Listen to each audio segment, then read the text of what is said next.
Hello student, स्वागत है आपका एक और नए वीडियो में।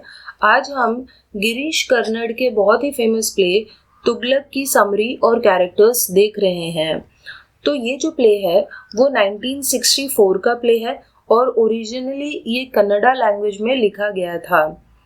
इस प्ले में 13 सीन्स हैं और ये प्ले मोहम्मद बिन तुगलक जो एक मुगल शासक थे, उनके टाइम के बारे में है कि किस तरीके से वो काफ़ी एम्बिशियस रूलर थे। वो बहुत कुछ करना चाहते थे इंडिया में, लेकिन उनकी जो बेवकूफ़ियों की वजह से क्या क्या हुआ इंडिया में वो बताया गया है कि कैसे उनके पास बहुत सारे ग्रेट आइडियाज़ थे और एक ग्रैंड विजन भी था, बट फिर भी उनका जो काल है, उनका जो दौर है, वो एक एब्जेक्ट फेलियर रहा, यानी वो कुछ भी हासिल नहीं कर पाए।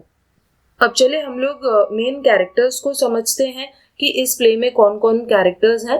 तो सबसे पहले तो मोहम्मद बिन तुगलक जो कि मुगल राजा हैं उस टाइम के, हिज स्टेप मदर यानी उनकी माँ होती है। Aziz a shrewd man who deceives Tughlaq with his disguise. फिर अजीज नाम का एक इंसान होता है जो तुगलक को अपना भेष बदलकर बेवकूफ़ बनाता है। आजम अजीज का दोस्त होता है। नाजिब एक एडवाइज़र होता है तुगलक को, वो हमेशा एडवाइस देता है। बरानी एक हिस्टोरियन यानी एक इतिहास लिखने वाला होता है। Sheikh Imamuddin a critic of Tughlaq's foolish acts. तो शेख इमामुद्दीन जो है वो हमेशा तुगलक की बुराई करते हैं, क्रिटिसाइज करते हैं कि तुम जो भी काम कर रहे हो वो गलत है, ऐसा कहते हैं। फिर एक शिहाबुद्दीन होता है जो रतन सिंह के साथ कॉन्स्पायर कर रहा होता है, वो कॉन्स्पिरेटर होता है और वो भी मोहम्मद बिन तुगलक के खिलाफ एक कॉन्स्पिरेसी रच रहा होता है, यानी एक साजिश कर रहा होता है रतन सिंह के साथ मिलकर। ऐनुल मुल्क एक पुराना दोस्त होता है तुगलक का, जो बाद में तुगलक का दुश्मन बन जाता है। और रतन सिंह जो है वो शिहाबुद्दीन का अडॉप्टेड ब्रदर होता है, यानी असली भाई नहीं होता, उसे अडॉप्ट किया गया था। और रतन सिंह और शिहाबुद्दीन दोनों जो हैं वो तुगलक के खिलाफ कॉन्स्पायर कर रहे होते हैं, साजिश कर रहे होते हैं। इसके अलावा एक और कैरेक्टर है यहाँ पे, गियासुद्दीन अब्बासिद, जो कि तुगलक के गेस्ट ऑफ ऑनर होते हैं। तुगलक बहुत बेसब्री से उनका इंतजार कर रहे होते हैं उनका स्वागत करने के लिए। अब चले हम लोग प्लॉट समरी को स्टार्ट करते हैं। तो जैसे प्ले शुरू होता है, हमें मोहम्मद बिन तुगलक के कोर्ट को दिखाया जाता है, जो कि एक मुस्लिम सुल्तान है। उस जमाने के मुगल राजा थे वो इंडिया के। और फिर वो डिक्लेयर करते हैं कि वो अपने कैपिटल को दिल्ली से दौलताबाद शिफ्ट करेंगे, यानी उनका जो कैपिटल था वो दिल्ली था, लेकिन वो दौलताबाद शिफ्ट करना चाहते थे अपने कैपिटल को। दौलताबाद साउथ इंडिया में यानी दक्षिण भारत में है। और वो ऐसा करने के पीछे दो कारण बताते हैं। First, it will help him to rule over the southern part of India effectively. तो वो कहते हैं कि दिल्ली जो है वो एकदम कॉर्नर में सिचुएटेड है, लेकिन दौलताबाद जो है वो इंडिया के बीचों बीच है। तो अगर वो दौलताबाद को कैपिटल बना लेते हैं तो वो इंडिया पर अच्छे तरीके से रूल कर पाएंगे, खास तौर पे इंडिया के सदर्न पार्ट में, दक्षिण के पार्ट में। इसके अलावा वो हिंदू और मुस्लिम्स के बीच में एक यूनिटी ला पाएंगे, ऐसा वो कहते हैं। और सेकंड वो रीज़न ये देते हैं कि अभी बार बार जो मंगोल्स हैं, मंगोलिया के लोग, वो बार बार दिल्ली पर अटैक करते हैं। तो अगर वो दौलताबाद शिफ्ट हो जाएंगे तो फिर कोई भी उनके ऊपर अटैक नहीं कर पाएगा। इसके बाद एक आदमी आता है अजीज कोर्ट में, और अजीज ने अपनी जो आइडेंटिटी है, अपनी पहचान है, वो मुस्लिम से हिंदू कर ली है। इसलिए क्योंकि जो तुगलक हैं वो हिंदुओं के साथ बहुत अच्छे से पेश आते हैं, वो अपने सेक्युलरिज्म के लिए जाने जाते हैं। और इसी वजह से वो हिंदूज और मुस्लिम्स के बीच एक एकता लाना चाहते हैं, यूनिटी लाना चाहते हैं। और in order to win hearts of Hindus he favours Hindus more in his decisions. हिंदुओं का दिल जीतने के लिए वो क्या करते हैं कि हिंदूज को बहुत ज़्यादा फेवर करते हैं, उनका साथ देते हैं। और इसीलिए अजीज जो है वो एक हिंदू बन जाता है और उसने अपना नाम रख लिया होता है विष्णु प्रसाद, और वो एक हिंदू ब्राह्मण बन गया होता है। और उसने सुल्तान तुगलक के खिलाफ एक केस दर्ज कराया होता है और वो कहता है कि सुल्तान तुगलक ने उसकी ज़मीन को हड़प लिया है, ज़मीन उसकी कैप्चर कर ली है। तो जब तुगलक ये केस सुनते हैं तो ऑब्वियसली उनका जो दिल है वो ये सुनकर इमोशनल हो जाता है, और इसीलिए तुगलक उसे एक काफ़ी ज़्यादा पैसे देते हैं उसकी ज़मीन के बदले। और उसके बाद वो कोर्ट में ऐलान करते हैं कि कैसे सभी लोगों को, दिल्ली के सब लोगों को उनके साथ दौलताबाद चलना चाहिए, लेकिन वो किसी को फोर्स नहीं करते। वो कहते हैं कि आप आओगे तो अच्छा रहेगा, सभी लोगों से वो कहते हैं ऐसा। और उसके बाद फिर अजीज़ और उसका दोस्त आज़म ये प्लान करने लगते हैं कि जब लोग दौलताबाद जाएंगे तो हम उन्हें चीट करेंगे और उनसे पैसे हम लोग उनके पैसे छीन लेंगे। उसके बाद फिर सीन शिफ्ट होता है और हम देखते हैं कि जो तुगलक हैं वो चेस खेल रहे होते हैं, और वहीं पे उनकी जो सौतेली माँ है वो आती है। और उनकी जो माँ है उन्हें बहुत चिंता होती है कि जो उनका बेटा है वो ठीक तरीके से एडमिनिस्ट्रेशन पर ध्यान नहीं देता। और फिर तभी पता चलता है कि कैसे जो तुगलक है उसने अपने पिता और अपने भाई का मर्डर किया है ताकि वो राजा बन सके। और फिर जो सौतेली माँ है वो काफ़ी डांटती है तुगलक को और कहती है कि ऐन उल मुल्क, जो तुम्हारा एक दोस्त था, उसके ऊपर तुमने ध्यान नहीं दिया और इसलिए आज वो एक दुश्मन बन गया है, और वो 30,000 सोल्जर्स लेकर यहाँ अटैक करने के लिए आ रहा है, जबकि तुगलक के पास सिर्फ 6,000 सोल्जर्स थे। तो अगर लड़ाई हुई तो पक्का फिर तुगलक की जो हार है वो पक्की है। His stepmother asked Ziauddin Barani, a historian of that time, to keep Tughlaq away from the company of foolish advisors and counselors. तो उसके बाद जो सौतेली माँ है वो जियाउद्दीन बरानी, जो कि एक इतिहास लिखने वाले थे, हिस्टोरियन थे, वो उनको कहती है कि आप प्लीज़ मेरे बेटे पर ध्यान दो ताकि ये फुलिश लोगों की कंपनी में ना जा सके, बेवकूफ़ लोगों की कंपनी में जाकर ये भी बेवकूफ़ी भरे डिसीजंस लेने लगा है। उसके बाद फिर हमें दिखाया जाता है कि कैसे शेख इमामुद्दीन, जो कि एक दूसरा कैरेक्टर है, उसे सुल्तान बिल्कुल भी पसंद नहीं है और वो सुल्तान की हमेशा बुराई करता है। इनफैक्ट लोगों को इंसाइट करता है, यानी भड़काता है तुगलक के खिलाफ, क्योंकि तुगलक बहुत ही अजीबोगरीब डिसीजंस लिया करते थे, एसेंट्रिक फैसले लेते थे। Tughlaq calls him and ask him to visit Ain ul Mulk. तो तुगलक क्या करते हैं, वो उन्हें बुलाते हैं और तुगलक शेख इमामुद्दीन को कहते हैं कि तुम जाओ और एक शांति का संदेश लेकर जाओ मेरी तरफ से ऐन उल मुल्क के पास।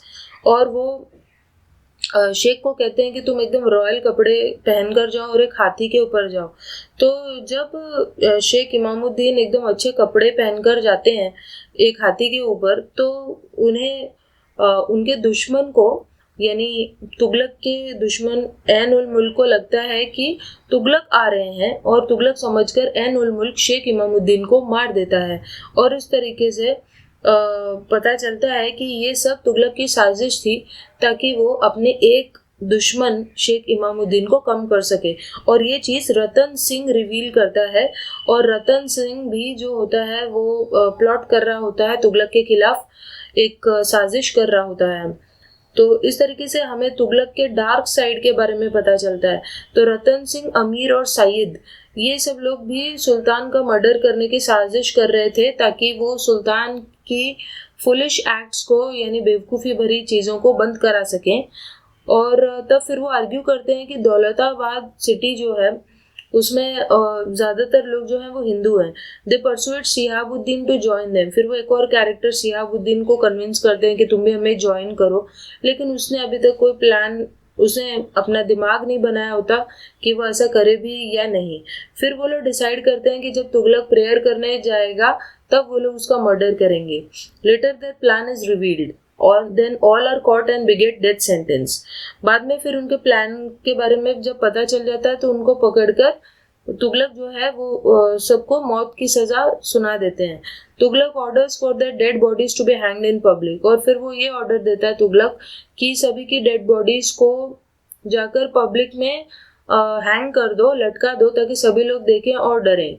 ही टेक्स अनदर रिडिकुलस डिसीजन। उसके बाद वो एक और बेवकूफ़ी भरा फैसला लेता है और कहता है कि हम लोग खूब सारी करेंसी बनाएंगे, कॉइन्स बनाएंगे कॉपर और ब्रास के, और वो ये भी कहता है कि फिर चाहे वो जो सिक्का है, कॉइन है, वो सोने का बना हो, चांदी का बना हो, कॉपर का या ब्रास का, उन सभी की एक जैसी वैल्यू होगी। इसके बाद वो कहता है कि अब कोई भी प्रे करने भी नहीं जाएगा। Even people now start terming him as a foolish sultan. Now Tughlaq wants to shift there as soon as possible. तो ये सब सुनकर सभी लोग उसे पागल कहने लगते हैं कि ये एकदम बेवकूफ़ है ये सुल्तान। और फिर उसके बाद वो सभी लोगों को दौलताबाद ले जाने लगता है, और इस तरीके से बहुत सारे लोग जो हैं रास्ते में ही भूख से और बीमारियों से मरने लगते हैं। अजीज appears with his friend Azam and tells him how to deceive others and extract money. उसके बाद अजीज और उसका जो दोस्त है आजम, वो ये देखने लगते हैं कि किस तरीके से दूसरों को बेवकूफ़ बनाया जाए। अब सीन शिफ्ट होता है दौलताबाद की तरफ, और तब पता चलता है कि नाजिब, जो कि तुगलक का एक एडवाइज़र है, उसका किसी ने मर्डर कर दिया है। उसके बाद फिर तुगलक की सौतेली माँ आती है और उसे खूब ज़्यादा डांटती है कि कैसे उसकी वजह से पूरे स्टेट की जो इकोनॉमी है, मार्केट है, वो गिर गया है, कोलैप्स हो गया है, क्योंकि उसकी जो इतनी सारी उसने गलतियाँ की है, उसकी वजह से लोगों ने फेक करेंसी बनाना शुरू कर दिया है। उसके एक गलत डिसीजन की वजह से लोगों ने नकली करेंसी अपने घर में बनानी शुरू कर दी थी, और नकली करेंसी को ले जाकर लोग चांदी और सोने के सिक्कों के बदले एक्सचेंज कर रहे थे। So his foolish decision is to be held accountable for this crisis. तो इस तरीके से तुगलक की गलतियों की वजह से ये सारी प्रॉब्लम्स हो रही थी। But Tughlaq is frustrated by Najib's murder. लेकिन ये सब सुन के तुगलक के ऊपर कोई असर नहीं होता, क्योंकि वो तो बस नाजिब के मर्डर की वजह से फ्रस्ट्रेटेड था। So many people whomever he suspects are executed, और जिसके ऊपर भी उसे शक होता है वो सभी को मार देता है। Finally it is revealed that Najib was poison by Tughlaq step mother. और फिर फाइनली ये पता चलता है कि जो नाजिब है उसका मर्डर तुगलक की ही स्टेप मदर ने, सौतेली माँ ने किया था, उसे जहर देकर। तो जब तुगलक को ये बात पता चलती है, वो आदेश देता है कि उसकी सौतेली माँ को भी मौत की सज़ा मिलेगी, और इसलिए उसके ऊपर पत्थर बरसाए जाते हैं। All such decisions are presented as severe frustrations of his mind. तो वो इस तरह के जो फैसले ले रहा था वो इसीलिए ले रहा था क्योंकि वो बहुत ज़्यादा फ्रस्ट्रेटेड था। और फिर वो पब्लिक में अनाउंस करता है कि जब उसके guest of honour Ghiyasuddin Abbasid आएंगे, तब वो प्रेयर्स के ऊपर जो उसने बैन लगा दिया है कि कोई भी प्रेयर नहीं करेगा, उस बैन को हटाएगा। But the people are no way interested in it as they are dying of hunger. लेकिन कोई भी लोग उस फैसले में इंटरेस्टेड नहीं थे क्योंकि वो भूखे मर रहे थे। The life of common man is devastated, और इस तरीके से आम आदमी की जिंदगी खराब हो रही थी। But Tughlaq is preparing for Ghiyasuddin Abbasid's welcome. तो आम लोग जहाँ मर रहे थे वहीं पर तुगलक को इस बात से कोई परवाह नहीं थी, और वो घियासुद्दीन अब्बासिद का वेलकम करने के लिए वहाँ पर रुका हुआ था। Aziz appears and murders Ghiyasuddin Abbasid, और तभी वहाँ पर अजीज आता है और घियासुद्दीन अब्बासिद का मर्डर कर देता है। और फिर वो खुद घियासुद्दीन अब्बासिद बन जाता है ताकि सुल्तान को बेवकूफ़ बना सके। Aziz manages to deceive Tughlaq with his new identity, और उसके बाद फिर अजीज़ जो है वो तुगलक को अपनी नई पहचान से बेवकूफ़ भी बना देता है।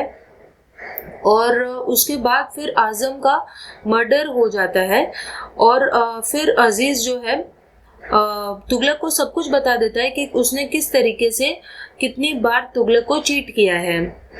The revelation of these facts really impresses Tughlaq. लेकिन अजीज से नाराज होने की जगह तुगलक जो है वो बस इम्प्रेस हो जाता है अजीज से, और उसे पावरफुल पोजीशन भी दे देता है। तो यहाँ पे हमें पता चलता है तुगलक की बेवकूफ़ी के बारे में कि एक ऐसा इंसान जो बार बार बेवकूफ़ बना रहा होता है तुगलक को, उसे वो एक बहुत इंपॉर्टेंट पोजीशन दे देता है, और इस तरह का डिसीजन लेने के बाद वो बाद में सोने चला जाता है। और जब वो जगता है तो उसे ऐसा लगता है कि वो पागल हो गया है, और उसके बाद फिर यहाँ पर जो हमारा नाटक है, प्ले है, वो ख़त्म हो जाता है। सो आई होप आपको ये अच्छी तरीके से समझ में आया होगा, और फिर भी इससे रिलेटेड कोई डाउट है तो आप कमेंट करके पूछ सकते हैं।